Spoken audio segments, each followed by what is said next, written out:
తెలుగు రాజ్యంకి స్వాగతం. నేను సత్యనారాయణ. గత 2 రోజులుగా ఉత్తరాంధ్ర ఎమ్మెల్సీ దువ్వాడ శ్రీనివాస్ కుటుంబానికి సంబంధించిన ఆహ్, ఏర్పడిన విభేదాలు గాని, లేదా గొడవలు గాని మీడియాకి ఒక పెద్ద చర్చ అయిపోయింది. అసలు ఇదొక సినిమాటిక్‌గా ఇప్పుడు దీన్ని 2 రోజుల నుంచి వరుసగా నడుపుతున్నారు. అంటే ఈ దువ్వాడ శ్రీనివాస్‌కి ఒక మహిళతో సంబంధం ఉందని జెప్పేసేసి తమ కుటుంబాన్ని వదిలిపెట్టి ఆమెతోనే ఉంటున్నాడని జెప్పేసేసి నిన్న ఆయన కుమార్తెలిద్దరూ, ఆ భార్య వీళ్ళందరూ కూడా ఆయన నివాసం ఉంటున్న ప్లేస్‌కెళ్ళి అర్ధరాత్రప్పుడు ఆ తలుపులు తీసి వాళ్ళని ఎక్స్‌పోజ్ చేయడానికి ప్రయత్నం చేశారు.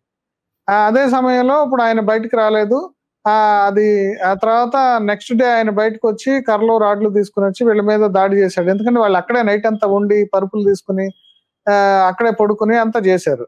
ఇక తెల్లారి ఆయన బయటకొచ్చి ఇక తన వాదన వినిపించాడు. అంటే తన భార్యే ఈమెని తనకు పరిచయం చేసిందని, తన భార్యకి ఇప్పుడు డబ్బు మీద, ఆస్తి మీద ఉన్న లాలస, లేతే అట్లాగే రాజకీయాల్లో కూడా ఆమె ఎమ్మెల్యేగా పోటీ చేయాలని ఈ అన్నిటితోటి ఆమె ఈ రకమైన ఆరోపణలు చేస్తుంది అని చెప్పాడు. అట్లాగే మాధురి విషయానికొస్తే ఆ మాధురిని కూడా ఆమె తనకు పరిచయం చేసింది. ఆమె ఒక చురుకైన రాజకీయ కార్యకర్త కింద పనిచేస్తుందని చెప్పింది. ఆ తర్వాత ఇంకా తమ మధ్య ఒక పరిచయం, అది సాన్నిహిత్యంగా మారింది. ఇంట్లో వీళ్ళ ప్రెషర్ భరించలేక ఇప్పుడు బహుశా ఆయన ఆమెతోటి కలిసి ఉండటం జరుగుతుంది.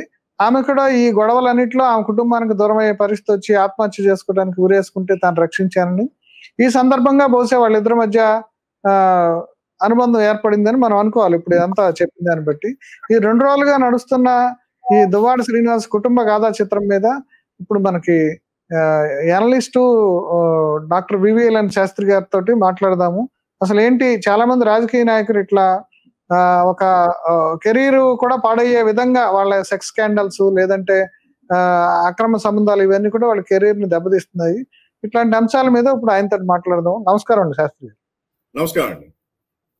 అదండి, మీరు అంటే ఒక పొలిటికల్ హిస్టరీలో ఈ పొలిటికల్ స్కాండల్స్ చాలా చూసుంటారు. ఇప్పుడు ఈ ఉత్తరాంధ్రలో ఎమ్మెల్సీ దువ్వాడ శ్రీనివాస్ కు సంబంధించిన స్టోరీ కూడా మీరు గమనించుంటారు. ఇప్పుడు ఏంటి ఇప్పుడు ఈ స్టోరీ, ఈ ట్రెండ్స్ ఇప్పుడు ఏంటంటే పాలిటిక్స్ లో ఇప్పుడు మన కూడా విజయసాయి రెడ్డి, శాంతి, ఇప్పుడు వీళ్ళందరూ కూడా తక్కువ వయసు వాళ్ళు కదా, దీనికి 60 ఆయనకేమో 70. అంటే ఈ వయసులో అంటే మనకి తివారీ గురించి కూడా, ఎన్టీ తివారీ గురించి కూడా ఆయన ఇక్కడ గవర్నర్ గా ఉన్నప్పుడు రాజ్భవన్ లోనే ఏదో కామకలాపాలు చేశాడని చెప్పేసి సీడీలు కూడా బయటకు వచ్చి పెద్ద స్టోరీలు నడిచినాయి. అంటే ఇవన్నీ ఎందుకని ఇట్లా జరుగుతున్నాయి, ఏంటి అసలు ఈ trend? Politics, sex, family affairs. అంటే మనం పురాణ కాలం నుంచి తర్వాత ఈ ఆధునిక యుగంలో కూడా చూసినట్లయితే, ఉదాహరణకి చార్లీ చాప్లిన్ 70 ఏళ్ల తర్వాత ఒక అబ్బాయికి జన్మనిచ్చాడు. అదేవిధంగా డొనాల్డ్ ట్రంప్ కూడా తన మిడ్ 60s లో ఇప్పుడున్న బ్యారన్ ట్రంప్ కొడుక్కి జన్మనిచ్చాడు. అతనికన్నా సగం వయసున్న అమ్మాయిని పెళ్లి చేసుకుని. సో ఈ ట్రెండ్స్ కొనసాగుతూనే ఉన్నాయి. అయితే ఇక్కడ ఈ రిలేషన్షిప్స్ ద్వారా పుట్టిన వాళ్ళు, లీగల్ గా పుట్టిన వాళ్ళుగా మనం చెప్పొచ్చు ఈ విషయాల్లో. డొనాల్డ్ ట్రంప్ విషయంలో అయినా కానీ, చార్లీ చాప్లిన్ విషయంలో అయినా కానీ కూడా. అయితే మనం ఈ అన్యాక్రాంతమైన సంబంధాలు ఏవైతే మనం వింటున్నామో ఈ రోజు దువ్వాడ శ్రీనివాస్ గురించి, అటువంటి అన్యాక్రాంత సంబంధాలు టైమ్స్ ఇమ్మెమోరియల్ మనకి పురాణ కాలం నుంచి, అక్రమ సంబంధాలు ఈ పురాణ కాలం నుంచి కూడా ఉన్నాయి. ఉదాహరణకి అహల్యని దేవేంద్రుడు ఏ విధంగా అయితే మహర్షి లేనప్పుడు రూపం మార్చుకుని వచ్చి ఆమెని రేప్ చేశాడు, వశపరుచుకున్నాడు. దాన్ని వన్ టైం ఇన్సిడెంట్ కింద వర్ణించారు మన పురాణాల్లో. అంటే అదొక రేప్ కింద వాళ్ళ హస్బెండ్స్ పవర్ఫుల్ అయినప్పుడు వాళ్ళు శాపాలు అది ఇస్తే వాళ్ళు మళ్ళీ ఆ శాపాలకు గురి అవ్వడం, అటువంటివన్నీ ఉంటూ ఉండేవి.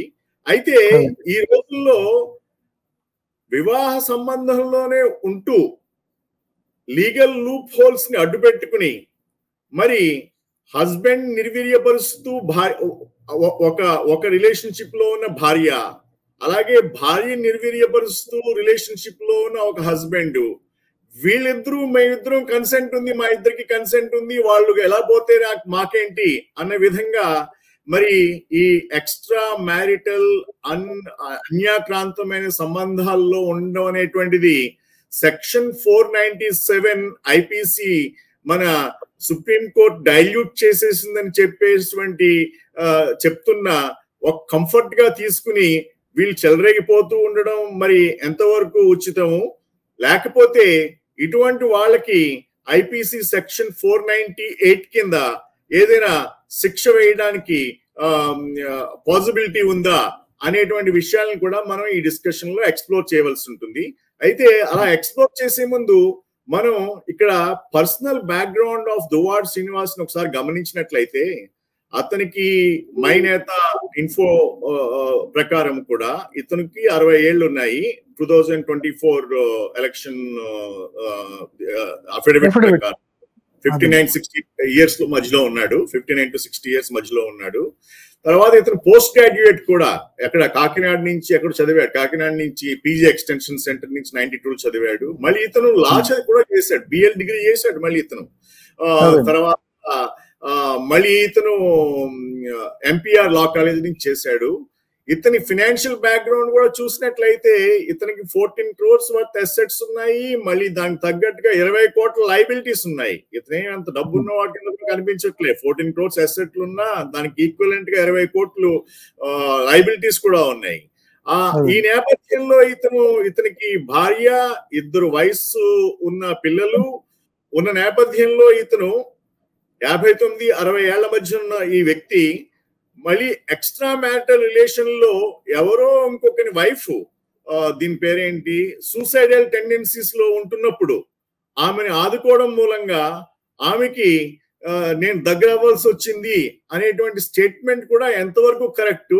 అదే విధంగా ఆ వ్యక్తి ఎవరైతే ఈ సూసైడల్ టెండెన్సీస్ గురయ్యిందో ఆమె మాధురి, ఆమె కూడా తన హస్బెండ్ తో ఇంకా రిలేషన్షిప్ నడుస్తూనే ఉన్నప్పుడు ఇతనితో నేను ఓపెన్ గా రిలేషన్ లో ఉన్నాను, నేను అడల్టరీ చేస్తున్నాను, కానీ అడల్టరీ తప్పు కాదు, సుప్రీంకోర్టు సెక్షన్ కొట్టేసింది అని చెప్పి అంత ఓపెన్ గా ఈవెన్ వీడియో యూట్యూబ్ లో ఉన్న క్లిప్స్ లో మనకి క్లియర్ గా ఆమె చెప్పడం మనం చూసాం. ఇలా చూస్తున్నప్పుడు మనకి తెలుస్తుంది ఏంటంటే మనుషులు విచ్చలవిడితనానికి, తర్వాత లా అంటే సెక్షన్లు, ఏ సెక్షన్లో ఎందుకు ఏ విధంగా రద్దు చేసింది సుప్రీంకోర్టు అనేటువంటి వాటిని తమ యొక్క పరిజ్ఞానంలో తీసుకోకుండా ప్రతి సెక్షన్ ని తమకి సంబంధం లేని సెక్షన్ గానే తీసుకుంటూ తాము చేస్తుందని తప్పు లేదన్నట్టుగా వ్యవహరిస్తూ చేయడం అనేటువంటిది బాగా తప్పు. ఇప్పుడు ఉదాహరణకి ఆమె సూసైడల్ టెండెన్సీస్ లో ఉంది. ఆ సూసైడల్ టెండెన్సీస్ లో ఉన్న ఆమెని బయటకు తీసుకురావడానికి ఆమెకు శారీరకంగా నేను బాగా దగ్గర అయ్యానని చెప్పి ఈ దువ్వాడ శ్రీనివాస్ చెప్పడంలో కూడా ఎంత మాత్రం ఔచిత్యం లేదు. ఎందుచేతంటే ఒక పక్క భార్య, 2 పిల్లలు, ఇతని వయస్సు 60 అయినప్పటికీ కూడా okay, 60 still can be considered as on the verge of closure of youthfulness అని చెప్పొచ్చు. కానీ but 60 is still okay. But even then ఆమెకి లీగల్లీ మ్యారీడ్ వైఫ్ ఉన్నప్పుడు, అది సంఘంలో ఒక ఎమ్మెల్సీగా అతను ఉన్నప్పుడు, మరి పబ్లిక్ రిప్రజెంటేటివ్ గా ఉంటూ, మరి దట్టు ఎమ్మెల్సీ ఎగువ సభలో మెంబర్ గా ఉంటూ ఎంతో ఎగ్జాంప్లేరియన్ గా ఉండవలసిన వ్యక్తి, మరి అతనే మన మోరల్ కాండక్ట్ ని కానీ ఈవెన్ లీగల్ కాండక్ట్ ని కానీ మ్యారీడ్ పర్సన్ నుంచి ఎక్స్పెక్ట్ చేసిన లీగల్ కాండక్ట్ ని కానీ ఉల్లంఘించడం అనేటువంటిది ఎంతవరకు ఔచిత్యం అనేటువంటిది మనం గమనించవలసిన విషయం. తన భార్య ఏమని తనకు పరిచయం చేసింది, ఆమె రాజకీయాల్లోకి ఆమెను తీసుకురావాలి, ఆమెకు మనకు ఉపయోగపడుతుందని చెప్పేసి ఒక మాట చెప్తున్నారు. ఇంకొకటి ఏంటంటే నా భార్య ఇప్పుడు నా ప్లేస్ లో ఎమ్మెల్యే టికెట్ కావాలని, అట్లాగే నా ఆస్తులని తనకు రాసిమ్మని మొదటి నుంచి వేధిస్తూ ఉండేదని, ఇప్పటికే వాళ్ళు ఉంటున్న భవనం అంతా నేను రాసిచ్చానని, ఇప్పుడు ఈ విసుగు ఇదంతా ఈ గొడవల క్రమంలో నేను బహుశా అటువైపు వెళ్ళానన్నట్టుగా ఆయన చెప్తున్నాడు. భార్య ఇష్టము, భార్య ఎక్కువ ఈయన మీద ప్రెషర్ పెట్టడం, ఆమెకు అధికారం కోసం, వీటి కోసం అని చెప్పేసి చెప్తున్నాడు. దాని మీద ఆయన జస్టిఫికేషన్ ఎలా ఉందంటారు? అంటే ఆయన భార్య ఈ మాధురిని పరిచయం చేయడం అనేటువంటిది, వాణి అనేటువంటి ఆమె భార్య మాధురి అనేటువంటి తెలిసిన వ్యక్తిని పరిచయం చేయడం అనేటువంటిది అతనికి వాణి డైరెక్ట్ గా లైసెన్స్ ఇచ్చినట్టు కాదు కదా, లేకపోతే ఎన్ఓసి ఇచ్చినట్టు కాదు కదా. ఏమని, ఓకే నేను నీకు భార్యగానే ఉంటున్నాను, ఆమెను కూడా అన్యాక్రాంతంగా భార్యగా ట్రీట్ చేస్తూ హాయిగా ఉండు మా ఇద్దరితో పాటు అని చెప్పి ఆమె ఇతనికి ఎన్ఓసి ఇచ్చినట్లయితే, మరి నిన్న వాళ్ళిద్దరు పిల్లలు కూడా ఇతను ఆ అన్యాక్రాంత్ రిలేషన్షిప్ లో ఉన్న మాధురితో గదిలో ఉన్నప్పుడు వాళ్ళిద్దరు బయట నుంచి వెళ్ళినప్పుడు వీడియోలు కొన్ని మనం చూసాం యూట్యూబ్ లో. సో అటువంటి సిచ్యువేషన్ ఎందుకు వచ్చింది? అటువంటి సిచ్యువేషన్ వచ్చిందంటే ఆమె భార్య యొక్క కన్సెంట్ ఉందా? ఆమె భార్య యొక్క కన్సెంట్ ఉంటే ఆ కన్సెంట్ అతను చూపించగలిగినట్లయితే, ఏదర్ ఆమె ఒప్పుకున్నట్టుగా కానీ ఆమె ఒప్పుకుని రాసి ఇచ్చినట్టుగా కానీ చూపించుకున్నట్లయితే ఇతను దువ్వాడ శ్రీనివాస్ తప్పులేదని మనం చెప్పచ్చు. కానీ ఆ కన్సెంట్ లేకుండా ఆమె భార్య ఎంతో మంది పరిచయం చేసి ఉండొచ్చు, తను తెలిసిన ఫ్రెండ్స్ ని, వీళ్ళు నాకు తెలిసిన వాళ్ళు మంచి వాళ్ళు, వీళ్ళు ఇలాగా అలాగా అని చెప్పుండొచ్చు. దాని అర్థం వెళ్ళి ఆమె పరిచయం చేసిన దాంతో సెక్సువల్ రిలేషన్షిప్ పెట్టుకోమని కాదు కదా. ఏ భార్య కూడా చెప్పదు అలాగా యాక్చువల్ చెప్పాలంటే. సో ఆ పద్ధతిలో దువ్వాడ శ్రీనివాస్ చేస్తున్న జస్టిఫికేషన్ కూడా మనం తప్పని క్లియర్ గా చెప్పాల్సిన అవసరం ఉంటుంది. ఇంకో విధంగా ఒకవేళ ఆమె భార్య ఒప్పుకున్నా కానీ కూడా పెరిగిన అంతంత పెద్ద పెద్ద వయసున్న పిల్లలు ఉన్నారు ఆ వీడియోలో చూసినట్లుగా, ఆడపిల్లలు కూడాను.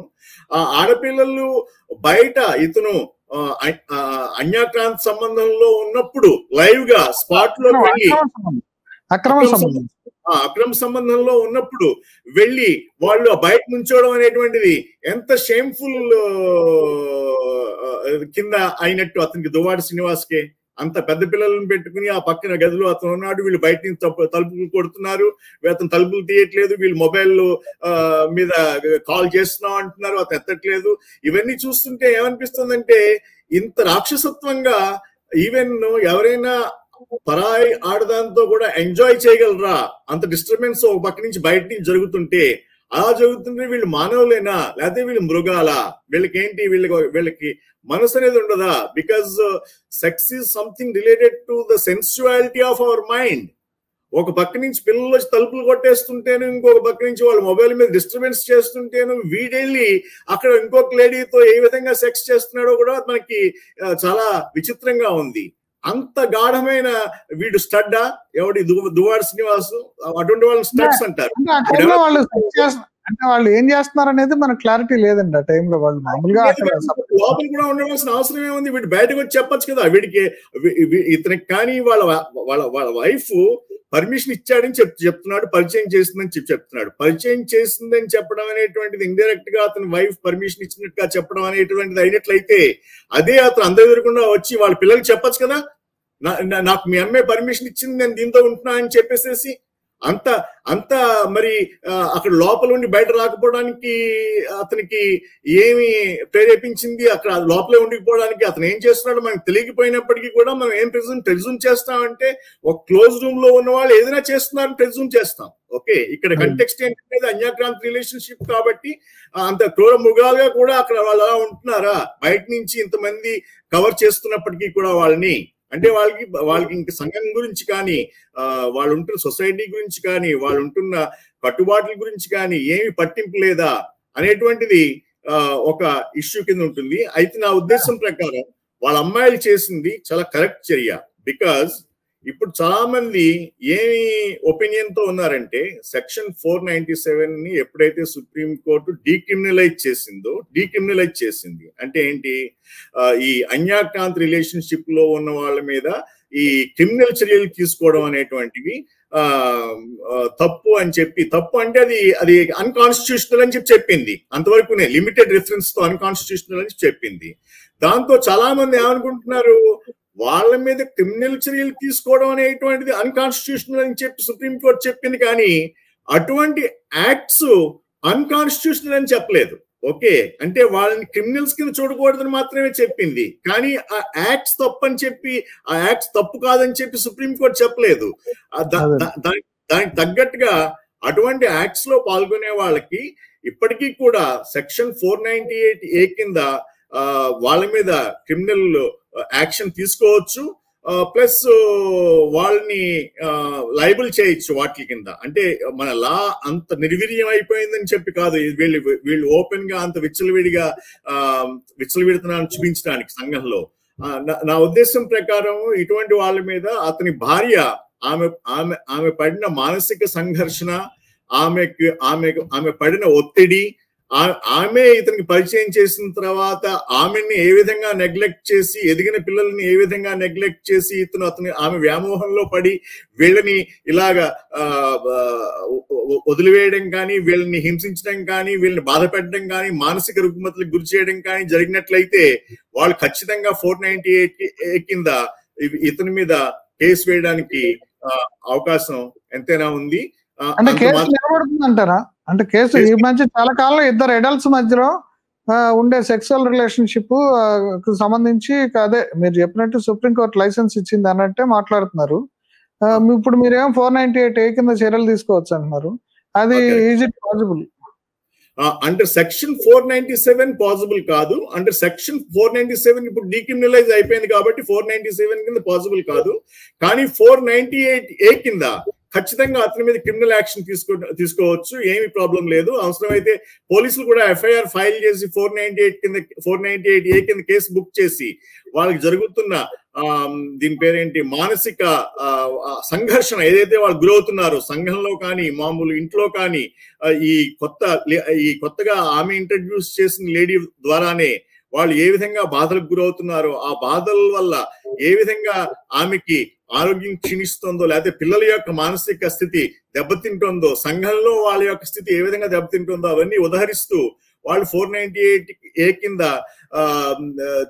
చర్యలు తీసుకోవచ్చు. రీసెంట్ గా చాలా కేసెస్ కూడా ఆ సెక్షన్ కింద యాక్సెప్ట్ చేయబడ్డాయి. అంచేత దాంట్లో there are no two ways about it. అంచేత సంఘంలో అనేటువంటిది ఒక వెపన్ లాంటిది అనమాట. రాజకీయ ప్రత్యర్థులు నా భార్య వెనకుండి ఈ రకంగా చేయిస్తున్నారు, నేను ఆస్తులన్నీ ఆమెకే రాశాను, ఆమెకి డబ్బు ఆశ మైన్స్ రాశాను, ఇప్పుడు ఉండే బిల్డింగ్ కూడా ఆమె పేరున ఉంది 6 కోట్ల రూపాయలది, నేనేదో ఇక చిన్న ఇంట్లో ఉంటున్నానని కూడా చెప్తున్నాడండి. అంటే నిజంగా రాజకీయ కుట్రలో భాగం అయి ఉంటుందా?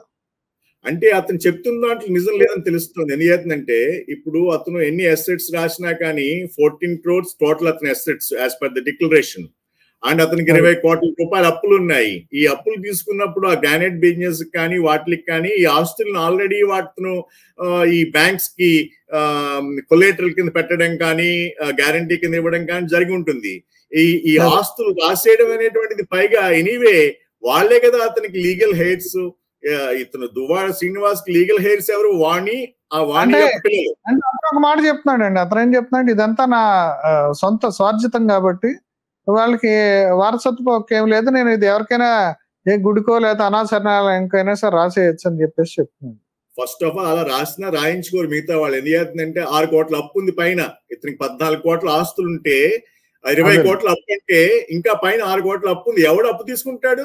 ఇతను ఎంత ఇప్పుడు ఆ లెక్కలన్నీ కరెక్టే కాదో తెలియదు కదండి, ఎందుకంటే బోల్డ్ బ్లాక్ ట్రాన్సాక్షన్స్ ఉంటాయి, మీకు తెలియదు ఏముంది. ఇప్పుడు గన్లు ఉన్నాయి అన్నాడు, అంటే పేపర్ మీద చూపించేది అసెట్స్ బయట ఉండే వేరే ఉంటాయి కదండి. అంటే ఎలక్షన్ అఫిడవిట్ లో చూపించిన తప్పు చెప్పకూడదని ఆ విధంగా ఏమాత్రం తప్పు మనం ప్రూవ్ చేసినా కానీ అతని క్యాండిడేట్ దెబ్బతింటుంది కాబట్టి కొంతవరకు మనం అది నిజంగానే అనుకోవాలి. కానీ ఆస్తులు ఉండటం ఇవాళ పొలిటీషియన్స్ కి బినామీ ఆస్తులు ఉంటే ఎప్పుడైతే పవర్ పోతుందో బినామీలు ఎగ్గొట్టుకు పోతారు. యాక్చువల్ గా నేను చాలా కేసులు చూస్తూ ఉంటా, బినామీలు మళ్ళీ తిరిగేవారు, ఓన్లీ బినామీలు అని చెప్పుకోవడమే కానీ వాళ్ళు తిరిగేవారు. సో అంచేత అది పవర్ ఉన్నంతసేపు ఆ బినామీలు వెళ్ళి మాట వింటారు. పవర్ ఎప్పుడైతే పోయిందో బినామీలు వాళ్ళ సొంత ఆస్తులు అయిపోతాయి, వాళ్ళు రిచ్ పీపుల్ అవుతారు. సో అంచేత మనం అటువంటి డైవర్జెంట్ వ్యూస్ లోకి వెళ్ళి కన్నా నా ఉద్దేశం ప్రకారం ఇతను as on today is a bankrupt fellow, bankrupt person with 6 crores debts more than his assets. 6 కోట్ల రూపాయలు ఎక్కువ డెట్స్ ఉన్నాయి అతనుకున్న అసెట్స్ కన్నా. అటువంటి డెట్ లో కూరుకుపోయిన వ్యక్తి యొక్క ఆస్తులు ఏం రాస్తే వాళ్ళకి ఉపయోగం? ఇంకా డెట్లు మీద పడుతూనే ఉంటాయి. ఈ ఆస్తులు వాళ్ళదే ఉన్నాయి కాబట్టి రేపు పొద్దున డిఫాల్ట్ చేసిన బ్యాంక్స్ కి ఆ బ్యాంకులు వెళ్ళి ఆ అసెట్స్ ని తీసుకోవడం కూడా జరుగుతూనే ఉంటుందో మనం చూస్తూనే ఉన్నాం. అంచేత ఆ అసెట్స్ అనేటువంటిది ఇతనికి జస్టిఫికేషన్ కాదు. బికాజ్ అల్టిమేట్లీ అవి ఇతను స్వార్జితమైనప్పటికీ కూడా ఇతని కూతుర్లకు కూడా వాటిల్లో at least they will be having right to claim. ఇతనికి వాళ్ళని సాకటం అనేటువంటిది ఇతనికి రెస్పాన్సిబిలిటీ కదా తండ్రిగా. అలాగే భార్యను చూడవలసిన రెస్పాన్సిబిలిటీ కూడా ఇతని మీద ఉంది కదా. అందుకే కదా భార్య అన్నారు, ఇతని భర్తనని చెప్పని అన్నారు. So what I'm saying is ఇతని అసెట్స్, ఇతని వాటి వల్ల వాళ్ళ పిల్లలకి ఏం ఉపయోగం లేదు, వాళ్ళ భార్యకి ఏం ఉపయోగం లేదని చెప్పిన ఆయన ఉద్దేశం based on his election affidavit. Beyond that, if he says, then he will lose his MLC post also. If he really says na ఆస్తులు అప్పులు నేను అఫిడవిట్ లో డిక్లేర్ చేసినవి కావు అని నాకు ఇంకా ఎక్కువ ఉన్నాయని చెప్పారు అనుకోండి, అతను ఎమ్మెల్సీ పొజిషన్ కూడా పోతుంది. బికాజ్ తప్పుడు డిక్లరేషన్ ఇచ్చినట్టు అవుతుంది ఎలక్షన్ అఫిడవిట్ లో 2024 లో. సో నా ఉద్దేశం ప్రకారం ఇది దువ్వాడ శ్రీనివాస్ పబ్లిక్ రిప్రజెంటేటివ్ కింద ఎమ్మెల్సీగా ఉంటూ ఎగువ సభలో ఉంటూ, పైగా అది కూడా విజ్ఞుల యొక్క సభలో ఉంటూ ఈ విధమైన చర్యలు చేయడం అనేటువంటిది, పైగా ఆమె యొక్క అడల్టరీలోనే ఉంటున్నానంటూ ఓపెన్ గా చెప్తున్నా ఉంపుడు కత్తి అంటావా లేకపోతే ఇంకొక వ్యక్తి యొక్క భార్య అంటావా ఏమో, ఏమిదన్నప్పటికీ కూడా ఆ లేడీ కూడా ఓపెన్ గా సుప్రీం కోర్టే మాకు లైసెన్స్ ఇచ్చిందన్నట్లుగా మాట్లాడడం వీడియోలో కూడా అంత బాగలేదు. సొసైటీలో ఉన్న మంచి కుటుంబాల్లో వాళ్ళని కూడా ఆ కాండక్ట్ ని పాడు చేయడానికి ఇటువంటి వ్యక్తులు ఇటువంటి యాక్షన్స్ ద్వారా మన సంఘాన్ని పాడు చేస్తారు.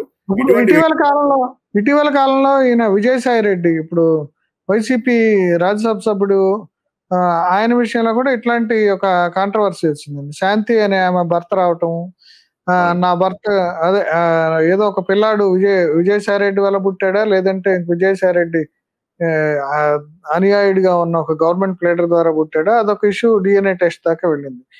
ఎందుకని పొలిటీషియన్స్ ఎట్టాను అంటే చాలా కాలం నుంచి ఇట్లాంటి కొన్ని ఎఫ్ఐఆర్స్ ఎన్ని స్టోరీలు పాలిటిక్స్ లో ఉన్నా సరే ఎందుకని ఇట్లా ఈ ఏజ్ లో అనవసరమైన చిక్కులో పడుతున్నారు? ఎందుకని బిహేవియరల్ ప్యాటర్న్ గురించి ఏమైనా చెప్తారా? అంటే బిహేవియరల్ ప్యాటర్న్ ఏంటంటే, నేను వేదాలు కూడా చదివాను, శాస్త్రాలు కూడా చదివాను. వాటిల్లో కూడా ఏమని రాస్తుందంటే, మనిషికి కామవాంఛ అనేటువంటిది అది మనిషి బతుకున్నంత కాలం ఉంటుందిట. మనిషి బతుకున్నంత కాలం కూడా అతనికి ఏ రోజు కూడా సాటిస్ఫాక్షన్ ఉండదుట. ఓకే, ఎవరికి కూడా, ఆడ వ్యక్తికి మగ వ్యక్తికి కూడా సాటిస్ఫాక్షన్ ఉండదుట. అది ఎప్పుడో చెప్పారు మన వేదాల్లోనే. అందుమూలంగానే మనిషి దీంట్లో కొత్త ఏముంది అనేటువంటి జిజ్ఞాసతో ప్రతిరోజు మళ్ళీ తయారవుతూ ఉంటాడు అనమాట. అదే విధంగా ఆడది, అదే విధంగా మొగాడును. ఈ నేపథ్యంలో ఏంటంటే, ఎవరైనా ఈజీగా టార్గెట్ వస్తున్నా, ఎవరైనా ఈజీగా లొంగిపోతున్నా, ఎవరైనా ఈజీగా కొత్త ప్రయోగాలు చేద్దామని చెప్పి ముందుకు వస్తున్నా, వీళ్ళకి ఏమనిపిస్తుందంటే, ఓకే ఒక ఛాన్స్ చూసుకుందాం, కొత్తది చూద్దాం అనేటువంటి ఒక ఆలోచనలోకి ఇప్పుడే కాదు, ఇప్పుడు కొన్ని ఇవి పైకి వస్తున్నాయి ఈ ఆధునిక యుగంలో. ఎప్పటి నుంచో ఉన్నాయి ఇవన్నీ కూడాను. ఎప్పటి నుంచో, ఇప్పుడు మనం కుంతీదేవి ఉంది, కుంతీదేవి టైంలో ఆమెకి వరం ఇస్తే ఆమె సరదాగా గాడ్స్ ని ఇన్వైట్ చేసింది. అదే విధంగా మదర్ మేరీ జీసస్ క్రీస్తుని ఆ విధంగానే కంది. ఇప్పుడు మనం భగవంతులని చెప్పి పూజిస్తున్న జీసస్ క్రీస్తు కూడా ఏ విధంగా పుట్టాడు మేరీకి? ఒక అన్నోన్ పర్సన్ ద్వారా, అన్నోన్ వ్యక్తి గాలి ద్వారా ఆమెకి ఈ శక్తిని ఇచ్చారు, ఈ పరిపక్వతని ఇచ్చారు ఆమెలో ఉన్న అన్నానికి అని చెప్తారు. అదే విధంగా కుంతీదేవికి పుట్టిన పాండవులు హోల్ మహాభారతాన్ని రన్ చేసిన వాళ్ళు. అప్పటి నుంచి, ఆ కాలం నుంచి కూడా ఈ కాలం వరకు కూడా ఈ మనిషి అనేటువంటి క్రియేషన్ లో, మానవుడు అనేటువంటి క్రియేషన్ లో సాటిస్ఫాక్షన్ అనేటువంటిది భగవంతుడు కలిగించలేదు. భగవంతుడు కూడా ఎందుకు కలిగించలేదు అని చెప్పి నేను రిసెర్చ్ చేశాను. ఎందుకు కలిగించలేదు అంటే, నిజంగా వాడికి ఇదే ఫైనల్, ఇంతకు మించి దీంట్లో ఏం లేదు ఈ సెక్సువల్ రిలేషన్ లో అని చెప్పి తెలిసినాడు. ఇంకా జీవితం కంక్లూడ్ అయిపోయిందిట. అందుమూలంగానే భగవంతుడు వాళ్ళకి కొంత లిమిటెడ్ జీవితంలో, వాళ్ళు లిమిటెడ్ నెంబర్ ఆఫ్ ఇయర్స్ బతికుండడం కోసం ఈ క్వెస్ట్, ఈ జిజ్ఞాస, ఈ సెక్సువల్ జిజ్ఞాస అనేటువంటిది ఈ లిబిడోని క్రియేట్ చేయడం జరిగిందని చెప్పేసి నేను చదువుకుని గ్రంథాలకు ఈవెన్ నెహ్రూ విషయంలో కూడా ఏమో మతాయి చెప్తాడు కదండి. ఆయన ఎవరో ఒక సన్యాసిని దగ్గరికి వెళ్తే ఏదో నెహ్రూ కూడా కొడుకుండు ఉంటాడు, అది స్టోరీ చెప్తారు. అది ఎప్పుడైనా నాకు ఎవరేం చెప్పినా ఇదే క్వెస్ట్, లస్ట్, ఇవన్నీ కూడా ఇవి నెవర్ ఎండింగ్. కానీ అయితే ఏంటంటే, దీంట్లో సంఘంలో ఇప్పుడు మనం ఒక పద్ధతి ప్రకారం మనం ఫస్ట్ లో ఎవరు కూడా మానవులు ఫస్ట్ లో బట్టలు లేనప్పుడు ఆ టైంలో ఎవరు జంతువుల కింద అందరూ వ్యవహరించేవారు, మానవులు, ఆడవాళ్ళు అవనివ్వండి, మగవాళ్ళు అవనివ్వండి. Over a period of time మనం సంస్కృతి, సంస్కారం అనేటువంటివి నేర్చుకుని మనం ఒక కట్టుబాట్లతో ముందుకు వస్తూ ఉన్నాం. ఆ కట్టుబాట్లతో నడుస్తున్నప్పుడు మళ్ళీ ఆటవికంగా ఈ కట్టుబాట్లను మనం క్వశ్చన్ చేస్తూ మళ్ళీ మేము ఆటవికమైన ఆ టైంలోకి వెళ్ళిపోతాం. అంటే ఇటువంటి యాక్షన్స్, ఈ శాంతి విజయసాయి రెడ్డి యొక్క యాక్షన్ అయినా కానీ కూడా, అదే విధంగా మదన్ మోహన్ కూడా తెలిసిండి ఎలా చేయడం కూడా అతనికి కూడా ఆటవికమైన యాక్టే. అదే విధంగా ఇందులో కూడా ఆ మాధురి యొక్క హస్బెండ్ ఎవరో కానీ అతను సైలెంట్ గా ఎందుకుంటున్నాడు నాకు అర్థం కావట్లేదు. ఈ స్టోరీలో కూడా మదన్ మోహన్ ఉన్నాడు, అంటే ఈ స్టోరీలో కూడా మదన్ మోహన్ ఉండాలి కదండి. అవునండి, అబ్సల్యూట్లీ. ఆ మదన్ మోహనే ఆ మాధురి యొక్క హస్బెండ్. కానీ మదన్ మోహన్ బయటకు వచ్చినట్టుగా ఇంకా మాధురి యొక్క హస్బెండ్ బయటకు రావట్లేదు. మాధురి యొక్క హస్బెండ్ ఎందుకు బయటకు రావట్లేదు, అది కూడా ఒక ఇన్వెస్టిగేషన్ మీడియా చేయవలసిన అవసరం ఉంది. అదే ఇప్పుడైతే ఈ వాణి, ఈ దువ్వాడ శ్రీనివాస్ యొక్క వైఫ్ బయటకు వచ్చిన మూలంగా ఇవన్నీ తెలుస్తున్నాయి మనకి. But where is Madhuri's husband, అతను ఎక్కడ అనేటువంటి విషయం కూడా తెలవలసి ఉంది. అతను ఎందుకు సైలెంట్ గా ఉన్నాడు? ఒకవేళ మాధురి ఇతనితో లివ్ ఇన్ రిలేషన్ లో ఉండాలనుకున్నా కానీ కూడా, ఒకవేళ ఆమె హస్బెండ్ ఆమెని సూసైడ్ కి కారణమైనప్పటికీ కూడా ఆమె హస్బెండ్ తో సూసైడల్ రీజన్స్ చూపించి డైవర్స్ తీసుకుని అప్పుడు ఒకవేళ లివ్ ఇన్ రిలేషన్ కింద ఇతనితో ఉన్నా అన్నప్పుడు కూడా మనం కొంతలో కొంత జస్టిఫికేషన్ చూపించినట్టు చెప్పచ్చు. కానీ ఓపెన్ గా దీని పేరేంటి, అప్పుడు దువ్వాడ శ్రీనివాస్ చెప్పినట్లుగా వాళ్ళ వైఫ్ ఇంట్రడక్షన్ చేసింది, చూడమంది, కలిసి తిరగమంది అన్నట్టు చెప్పినా కానీ కూడా కొంత జస్టిఫికేషన్ ఉండేది. కానీ ఇప్పుడు అక్కడ ఒక పక్క హస్బెండ్ ఇంకా డైవర్స్ ఇవ్వకుండానే ఆ మాధురి ఇక్కడ పిల్లలతో ఉంటూనే, ఇద్దరు పెరిగిన పిల్లలతో ఉంటూనే వాళ్ళకి ఏవో ఆస్తులు రాశానంటూ, అప్పులు ఇచ్చాడేమో, ఒకవేళ ఆస్తులు రాశానంటూ ఇచ్చి ఇతనేమో ఈ అన్యాక్రాంతి రిలేషన్ లో ఉండడం అనేటువంటిది మన సంస్కారవంతమైన విధంగా ప్రవర్తించవలసిన వ్యక్తులే సంస్కారహీనులయ్యి మనం ఆటవిక మానవుడు పుట్టిన ఆ బ్యాక్వర్డ్ టైమ్ లోకి వెళ్ళిపోతున్నామేమో అని చెప్పి నాకు అనిపిస్తుంది. ఇండియన్ పాలిటిక్స్ లో చాలా మంది పొలిటీషియన్స్ ఇట్లాంటి స్కాండల్స్ లో చిక్కున్నట్టున్నారండి. అంటే నెహ్రూ దగ్గర నుంచి ఇప్పుడు మొన్న మధ్య ఎన్డీ తివారీ వరకు కూడా. అంటే ఎందుకని ఇట్లా, అంటే ఇప్పుడు ఆ పరంపర మీకు ఇండియన్ పాలిటిక్స్ లో మీకు చాలా మంది ఈ సెక్స్ స్కాండల్స్ లో ఉన్న వాళ్ళు ఉన్నారు. యాక్చువల్ గా కరుణానిధి ఫర్ ఎగ్జాంపుల్ ముగ్గురు భార్యలు ఓపెన్ గా ఉన్నారు అతనికి. బికాజ్ 1955 ముందర మన ఇండియాలో ఈ బహుభార్యత్వం హిందూయిజం లో కూడా అలౌ చేయబడింది చట్టపరంగా. 1955 తర్వాతనే ఈ బైగమి అని పాలిగమి చేశారు. అందుమూలంగా మీకు ఈ కరుణానిధికి ముగ్గురు భార్యలు అఫీషియల్ గా ఉన్నారు, ఓకే. బట్ దాని మీద ఎవరు కూడా సుమోటో కింద ఆ తర్వాత ఎవరు కూడా యాక్షన్ తీసుకున్నది లేదు. ఆ భార్యల్లో భార్యలు కొట్టుకున్నది లేదు. వాళ్ళంతా ఐకమత్యంగా ఉన్నారు. మేబీ వాళ్ళంతా కూడా డబ్బులు బాగా ఉండడం మూలంగా వాళ్ళు దెబ్బలాటలు లేవేమో, ఒకే హస్బెండ్ కోసం ముగ్గురు కూడా పనిచేశారేమో అని చెప్పి మనకు తెలుస్తుంది. అది తమిళనాడులో మనం చూసినట్లయితే. అదే విధంగా ఎంజీఆర్ విషయంలో కూడా రూమర్స్ బోల్డ్ ఉన్నాయి, జయలలిత విషయంలో రూమర్స్ ఉన్నాయి. అదే విధంగా మన ఆంధ్రప్రదేశ్ లో కూడా బోల్డ్ స్టోరీస్ ఉన్నాయి. ఈవెన్ యూపీలో వెళ్ళినా బోల్డ్ స్టోరీస్ ఉన్నాయి. అలా అదే మనం చూసినట్లయితే ఎక్కడ చూసినా కానీ మనకి ఈ సెక్స్ కి సంబంధించిన స్కాండల్స్ అనేటువంటివి ఈజీగా దొరుకుతాయి. బికాజ్ ఐ ఫీల్ ఈవెన్ అమెరికాలో కూడా మనం దాన్ని చూడొచ్చు. క్లింటన్ టైంలో మోనికా లెవిన్స్ కి యొక్క సంబంధం ఒకటి, దాని మూలంగా ఇంపీచ్మెంట్ పెట్టినా కానీ క్లింటన్ అబద్ధం ఆడి తప్పించుకున్నాడు దాని నుంచి. అదే విధంగా డొనాల్డ్ ట్రంప్ ఏ విధంగా అయితే ఆ ప్లే బాయ్ మ్యాగజైన్ యొక్క వ్యాంప్ క్యారెక్టర్ తో రిలేషన్షిప్ పెట్టుకున్నాడని, దానికి ఈ మధ్యన లేటెస్ట్ గా కోర్టు ఆల్మోస్ట్ $75 million ఎంతో అతనికి ఇది ఇమ్మని డ్యామేజెస్ ఇమ్మని చెప్పింది ఈ లేటెస్ట్ గా, ఓకే. 64 to 75 మధ్యన $1 million కట్టమని చెప్పింది. సో ఈ విధంగా మనకి ప్రపంచవ్యాప్తంగా ఇది నేను యాజ్ మన వేదాల్లో అప్పట్లో మన ఋషులు మహర్షులు చెప్పినట్లుగానే దీనికి అంతటికీ కారణం ఏంటంటే క్వెస్ట్ ఏంటి, దీంట్లో ఏంటి నెక్స్ట్ అనేటువంటి విషయాల్లో మనుషులు నిమగ్నం అయిపోవడం మూలంగాను, వాళ్ళకి వేరే వ్యాపకాలు లేకపోవడం మూలంగా కూడా ఒక కారణమై ఉంటుంది. ఇప్పుడు ఒక వ్యక్తి ఒక వ్యాపకంలో ఉన్నాడంటే వాడికి అస్తమానం దాని మీదే ధ్యాస ఉండదు. ఒక వ్యక్తికి అస్తమాలో ధ్యాస దాని మీదే వస్తోంది అంటే అర్థం ఏంటంటే వాడికి వేరే వ్యాపకం లేదు, వాడి బ్రెయిన్ దేంట్లోనూ కూడా ఎంగేజ్ అవ్వట్లేదు. సో అటువంటి నేపథ్యంలో కూడా ఇటువంటి ఈ క్రైమ్స్ పెరిగే అవకాశం ఉంది. ఫైనల్ గా ఇప్పుడు దువ్వూరు శ్రీనివాస్ కథ ఎక్కడికి చేరుతుంది అంటారు? దువ్వాడ శ్రీనివాస్ కథ ఎక్కడికి చేరాలంటే ఇప్పుడు ఆ మాధురి యొక్క హస్బెండ్ కూడా బయటకు రావాలి, ఈ వాణి కూడా సీరియస్ గా తీసుకోవాలి, ఈ సెక్షన్ 498 కింద కేసు వేయాలి. అదేవిధంగా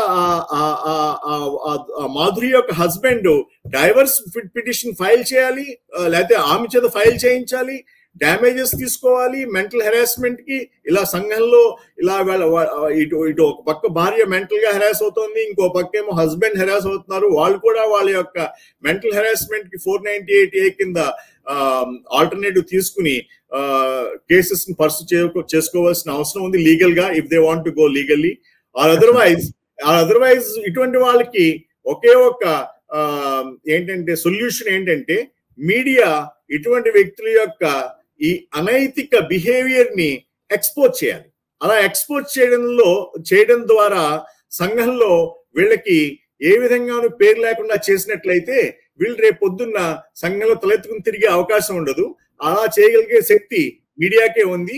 అంచేత మీడియా ఇటు మాధురి యొక్క హస్బెండ్ కి సహాయం చేయాలి, అదే విధంగా ఇటు దువ్వాడ శ్రీనివాస్ భార్యకి సహాయం చేయాలి. అలా సహాయం చేయడంలో దీంట్లో రాజకీయ మోటివ్స్ ఏం లేవు. దీంట్లో ఉన్న మోటివ్ వల్ల సంఘంలో సంస్కరణ రప్పించడమే. ఆ సంస్కరణ కోసం మీడియా అగ్రెసివ్ గా ప్లే చేయవలసిన రోల్ ఎంతైనా ఉందని చెప్పి నేను అంటానండి.